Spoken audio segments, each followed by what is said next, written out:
நிதி நிறுவன அதிபர் கொலை வழக்கு, காதலால் நடந்த விபரீதம். கர்நாடகா மாநிலம் பெங்களூருவில் முக்கோண காதல் மோதலில் நிதி நிறுவன அதிபர் கொலை செய்யப்பட்ட சம்பவத்தில் கன்னட துணை நடிகை உட்பட 3 பேரை போலீசார் கைது செய்துள்ளனர். மனைவியை பிரிந்து தனியாக இருந்த மோகன் கணவரை விட்டு வாழ்ந்த நடிகை பிந்துவுடன் 2 ஆண்டுகளாக ஒரே வீட்டில் வசித்து வந்ததாக கூறப்படுகிறது.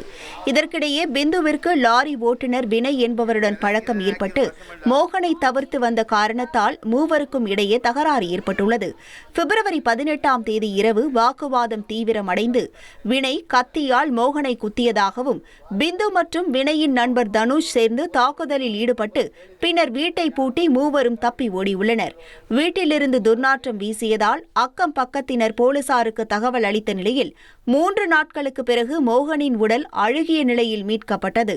இதையடுத்து போலீசார் தீவிர விசாரணை மேற்கொண்டு செல்போன் தகவல்களின் அடிப்படையில் மூவரை கைது செய்து நீதிமன்ற காவலில் சிறையில் அடைத்தனர். இனி செல்லும் இடமெல்லாம் செய்தி. தந்தி டிவியின் வாட்ஸ்அப் சேனலை ஃபாலோ பண்ணினா செல்லருக்கும் இடமெல்லாம் செய்தி. இதோ QR கோட் இப்பவே ஸ்கேன் பண்ணுங்க, ஃபாலோ பண்ணுங்க.